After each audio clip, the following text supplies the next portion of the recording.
kwa lengo moja tu kubwa, nalo ni uzinduzi wa kampeni ya muendelezo wa kuchangia ujenzi wa vituo vya afya BAKWATA mkoa wa Mwanza.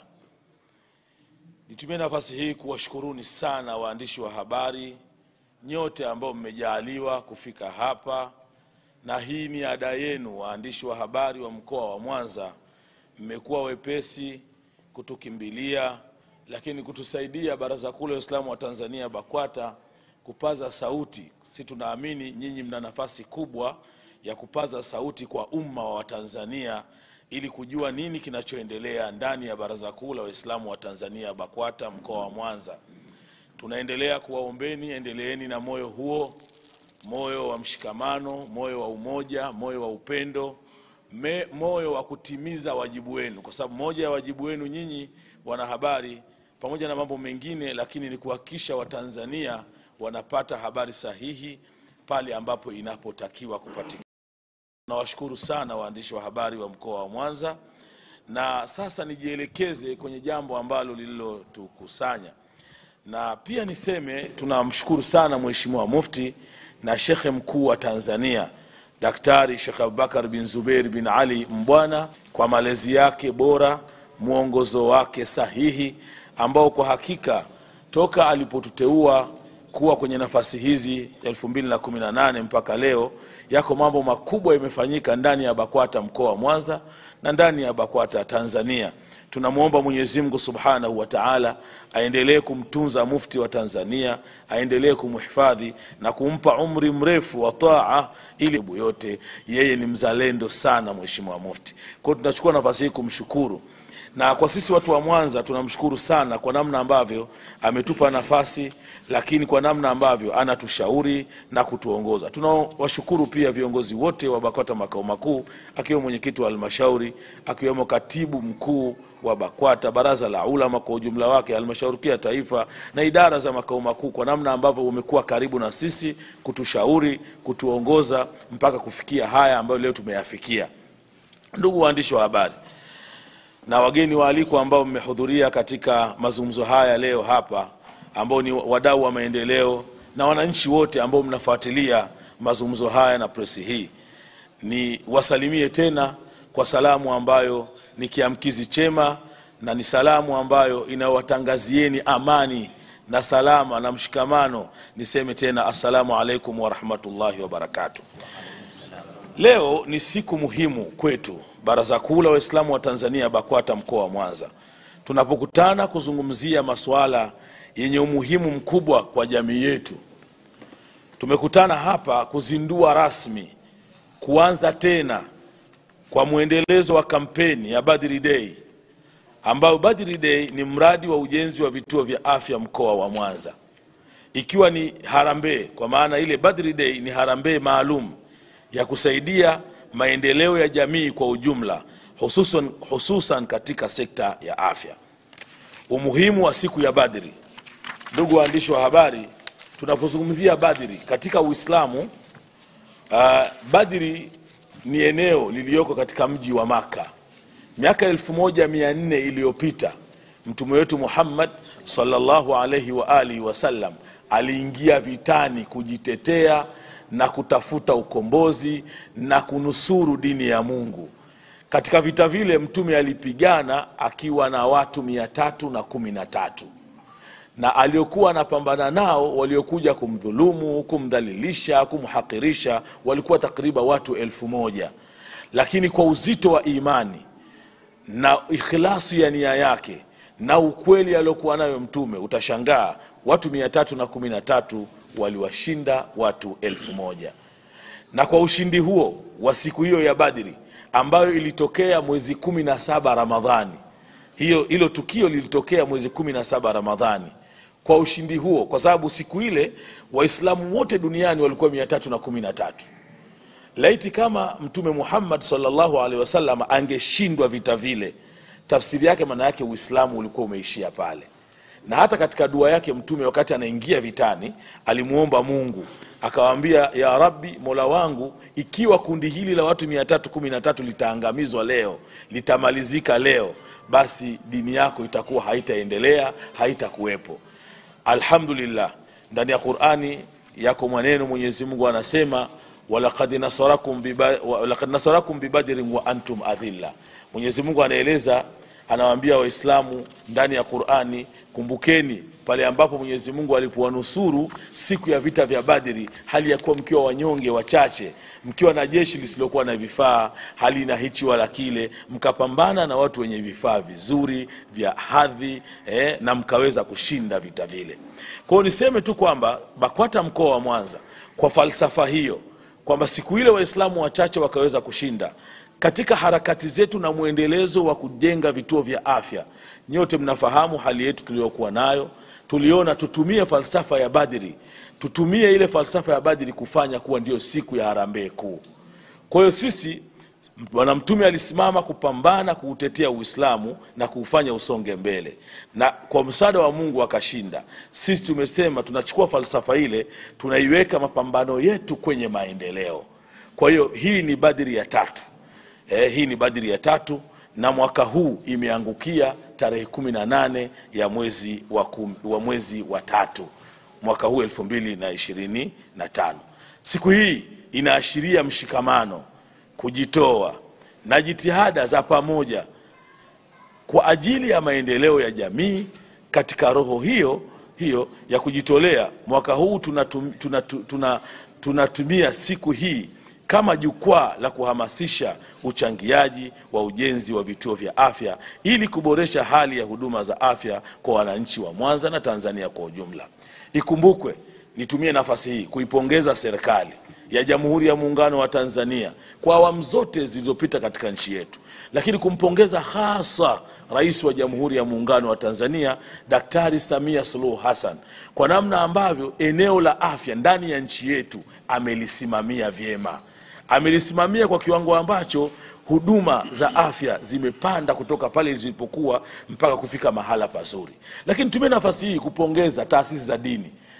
Ziko taasisi za dini za Kikristo, za Kiislamu mbalimbali, zimekuwa zikisaidia serikali yetu katika eneo hili la afya. Na sisi BAKWATA mkoa wa Mwanza tumeona iko haja ya kuendelea kuunga mkono juhudi za serikali yetu, juhudi za taasisi za wenzetu za dini katika kujenga vituo vya afya ili kuwaletea Watanzania hawa afya njema na afya bora. Kwa miaka mingi jamii yetu imekumbwa na changamoto kubwa ya upatikanaji wa huduma bora za afya. Hospitali nyingi zinakabiliwa na msongamano mkubwa na wananchi wengi wanalazimika kusafiri wakati mwingine umbali mrefu kutafuta matibabu. Pamoja na juhudi kubwa, maana yake Watanzania wanaendelea kuwa wengi. Nimeambiwa hapa Watanzania kwa sensa iliyopita tunafika karibu milioni 61. Kwa utaona bado 224,945 ili kukamilisha ujenzi huu. Unaweza ukauliza, Sheikh, pesa 45 ili kukamilisha nyingi, mbona nichokisha kukusanya kidogo? Lakini ukweli ni kwamba pesa ni nyingi. Jambo kubwa sisi tunamuomba Mwenyezi Mungu afya na atupe uhai. Na nyote mnajua penye nia pana njia. Tulianza kwa 0 lakini sasa tuna kituo kimeshasimama, kiko pale Elemela, na tumshukuru sana Dr. Samia alipokuja kutusupport ile milioni 100 ikatufanya leo kituo watu wanakwenda pale mpaka kupiga picha namna kilivyo kizuri, kinavutia. Na sasa tumeingia kwenye hatua ya kuanza kuomba tasjilati, yani usajili, ili kazi ianze. Kwa hivyo tunatoa wito kwa serikali na taasisi za umma kushirikiana nasi, kuendelea kushirikiana nasi kwa misaada ya kifedha na vifaa, kwa sababu msaada wa serikali hauwezi kukosekana. Japokuwa tunajua serikali ina mambo mengi makubwa, lakini bado tunaona msaada wa serikali kwetu ni walazima. Lakini pia mashirika ya ndani na nje ya nchi kusaidia katika ufadhili wa mradi huu wa Mwanza. Ni mradi mkubwa, unahitaji karibu bilioni 4.5. Lakini nitumie nafasi hii kuwaomba wananchi wote, Waislamu na wasiokuwa Waislamu, kwa sababu tunapojenga vituo vya afya, vituo hivi havitakwenda kumhudumia Muislamu peke yake, hivi vituo vitawahudumia Watanzania. Kwa tunawaomba wafanyabiashara, wakuu wa taasisi mbalimbali, watu wanaoangalia na kusaidia mambo, mashirika, watusaidie na watuunge mkono katika jambo hili. Na tumejipambanua, unapotaka kutuchangia tunayo account kupitia benki ya CRDB, ambayo jina lake ni BAKWATA Harambee.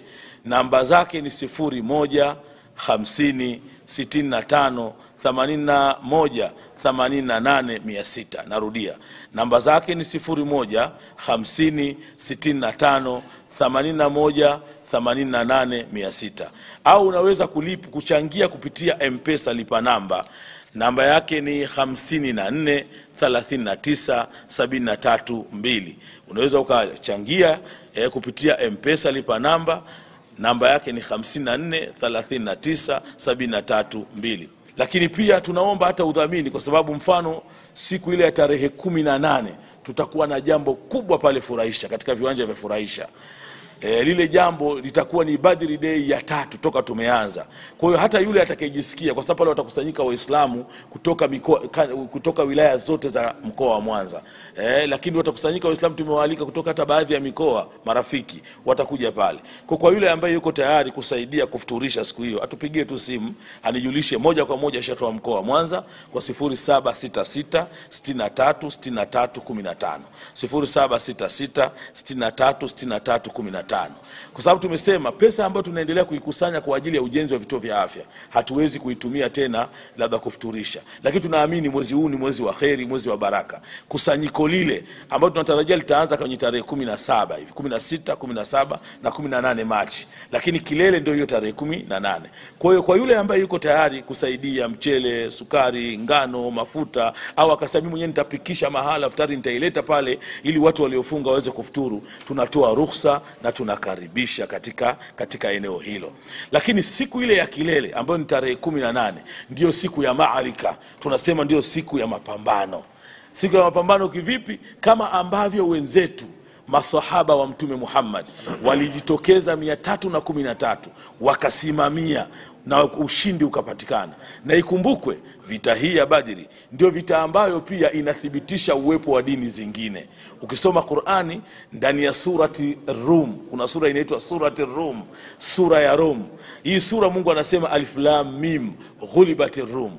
Ukisoma ndani kule utaona Mwenyezi Mungu anavyowaeleza Waislamu wa Roma, yani watu wa dini za mbinguni wa Roma walipata wakati fulani walishindwa, wakawa na huzuni. Waislamu wakawa na hofu kwamba wenzetu wameshindwa na nini. Mungu aliwathibitishia kwamba msiwe na hofu, wa Roma nao watashinda. Kwa pia tukio hili mbali ya kwamba ni tukio la kimaendeleo, tukio la kimabadiliko, tukio la kimaamuzi, tukio la kiutashi kutoka mahala kwenda mahala, tukio la kukataa kuonewa, tukio la kukataa kudhalilishwa, tukio hili pia ni tukio linalowaleta wanadamu kuwa kitu kimoja, kwa mtu kutambua imani ya mtu mwingine. Kwa hiyo utaona kwamba tumeamua siku ile ya Badri itakuwa ndio siku ya maarika. Tunataka kila Mtanzania mwenye mapenzi mema afike pale katika viwanja vya Furahisha. Njoo na pesa zako, shilingi 10, shilingi 100, laki moja, milioni 1. Lakini tunapokea saruji, tunapokea nondo, tunapokea mchanga, tunapokea tofali, tunapokea vitu mbalimbali. Lakini katika harambee ile tumesema hata mtu akisema naleta kuku, naleta bata, naleta udaga, naleta mbazi, naleta kunde, zitauzwa. Naleta mpunga, tutauza kwa ajili ya kuziingiza kwenye maendeleo. Shime alaikum wa Tanzania, shime alaikum Waislamu, shime alaikum wasiokuwa Waislamu. Tunawakaribisha Furahisha tarehe 18. Uwazi na uwajibikaji. Tunatambua umuhimu wa uwazi katika matumizi ya rasilimali za mradi huu. Tumeweka mfumo madhubuti na usimamizi wa fedha unaohusisha ukaguzi wa ndani na nje, pamoja na utaratibu wa wazi wa ukusanyaji wa matumizi ya michango. Sisi wenyewe ndani ya baraza tumejiwekea bidhaa 5. Tumejiwekea bidhaa 5. Tukisema bidhaa 5 yani uchangiaji aina 5. Sisi wenyewe ndani ya baraza tumeweka utaratibu kila siku ya Ijumaa, misikiti yote iliyo chini ya baraza, misikiti yote iliyo ya taasisi za Kiislamu ambayo inaunga mkono jambo hili, tumewashauri wawe na changizo wanaochangia katika mfuko wa maendeleo.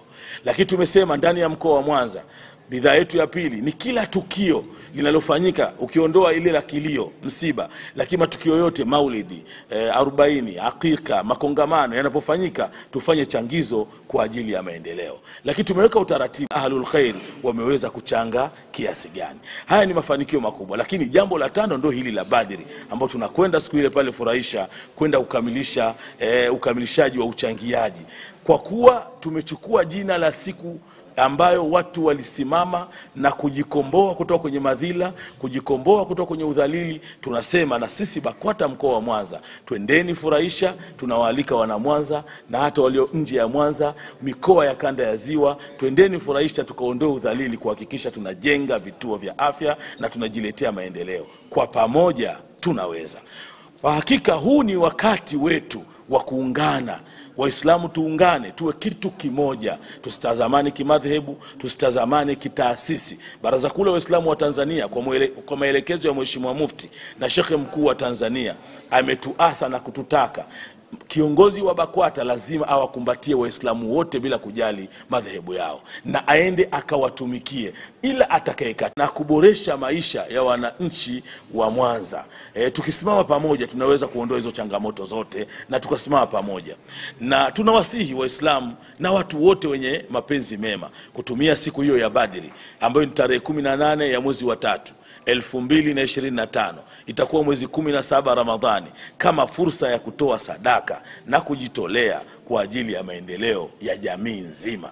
Nachukua nafasi hii kuwaalika wote, Waislamu na wasiokuwa Waislamu, wapenda maendeleo, na katika umuhimu wa kuwa vituo vya afya havina dini, vinahudumia mtu yoyote. Tarehe 18 itakuwa harambee kubwa inayofanyika uwanja wa Furahisha kuanzia saa 3 asubuhi. Karibuni sana. Lakini tumeshauri watu waanze kuingia pale baada salati alfajiri. Yaani ukitoka tu kuswali alfajiri, chukua sadaka yako mkononi. Hata watoto tuwazoeshe, tuwape pesa kwamba wewe nenda kwenye Badri. Na tunatoa wito kuwaomba tukifika pale tuwe na utulivu. Ile siku nzima tuitoe kwa ajili ya Mungu. Usifike tena ukataa kuondoka. Wenzetu walimwaga damu zao kwa ajili ya kuipigania dini. Wenzetu walitoa muda wao kwa ajili ya kupigania dini. Walikaa katika viwanja vya Badri mpaka ushindi ukapatikana. Twendeni furahisha, tukakeshe, tukashinde pale mpaka ushindi upatikane. Na ushindi huo ni michango itakayopatikana kwa ajili ya kuliendeleza jambo hili. Nachukua fursa hii kualika tena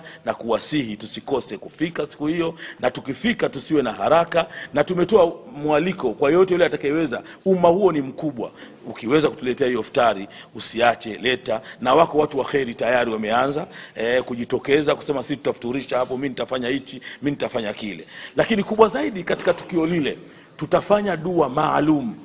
Kwa mkusanyiko huo na ukuonyesha kwa ukubwa wake na uzito wake, tutakuwa na dua maalum ya kuiombea nchi yetu. Tutaiombea nchi, Mwenyezi Mungu aidumishe kwenye amani, Mungu aidumishe kwenye utulivu. Haya yote tunayoyaona, tunaweza leo kuongea na nyinyi waandishi wa habari. Tunafanya mikusanyiko mikubwa kama hiyo ni kwa sababu nchi imetulia, nchi inakwenda vizuri, kuna amani, kuna utulivu. Amani ikitoweka, hakuna anayeweza kuandaa mkutano furahisha. Kwa hiyo tutafanya dua kuendelea kumlilia Mwenyezi Mungu adumishe amani ya nchi yetu na utulivu wake. Na nyote mnajua tunaelekea, huu ni mwaka wa uchaguzi. Kwa hiyo tuna wajibu kama Waislamu, hii ni fursa. Mwezi wa Ramadhani ni mwezi wa tauba. Sasa tukifanya dua nzuri, kujirudisha kwa Mungu, tukafanya Mwenyezi Mungu ajalie uchaguzi wa nchi yetu upite kwa salama na amani, itakuwa jambo kubwa. Lakini tunataka tumuombe rais wetu Daktari Samia Suluhu Hassan. Mungu ambarikie, Mungu amuhifadhi, Mungu amlinde, Mungu aendelee kumnawirisha, na Watanzania tuendelee kumuelewa. Sasa hii ni dua tutakayofanya na kuiombea serikali, kuombea bunge, mahakama, vyombo vya ulinzi na usalama. Lakini kila mmoja atakayehudhuria pale atafanya dua maalum kujiombea mwenyewe shida zake. Na safari hii mwaka huu tuna bahati kubwa. Sisi Waislamu tumo ndani ya Ramadhani na ndugu zetu wasiokuwa Waislamu wamo ndani ya Kwaresma. Kwa hivyo tunawaomba wote kushiriki kwa hali na mali katika kampeni hii, ili kuwa kwa pamoja tuweze kufanikisha malengo haya. Kwa maelezo zaidi unaweza kuwasiliana na kamati yangu. Kuhusiana na kamati yangu ambayo inasimamia jambo hili kwa 0784 67 05 68. Narudia 0784 67 05 0784 67 05 68 au info@bakwata.mwanza.tz. Hitimisho, tunaamini kwamba kwa msaada wenu tunaweza kuleta mabadiliko makubwa katika sekta ya afya na kuhakikisha upatikanaji wa huduma bora kwa kila mwananchi, kwa niaba ya Baraza Kuu la Waislamu wa Tanzania BAKWATA mkoa wa Mwanza, ninawashukuru sana ndugu waandishi wa habari kwa kufika kwenu. Nawashukuru watazamaji mahala popote mlipo. Nawashukuru wale wote mtaendelea kufuatilia vipindi hivi na maelezo haya. Nawashukuru wale wote ambao hapo mlipo mmeanza kutia nia ya kuchangia jambo hili. Nawashukuru sana kwa muda wenu. Naomba tuendelee kushirikiana pamoja mpaka tarehe 18 tumalize. Leo tunatamka kwamba tumezindua sasa mpango mpya wa mwaka huu, na huu tunakwenda mpaka 2026. Fedha zilizoonyeshwa kwamba zinatakiwa kukusanywa, hiyo bilioni 1 inatakiwa mwaka huu ni mwaka hii 25 mpaka 26, kwa maana Ramadhani hii mpaka Ramadhani ijayo, na tutakutana pia kupeana taarifa. Asanteni sana, na sasa tunaweza kukaribisha maswali kwa wale watakaohitaji kuuliza. Karibuni sana.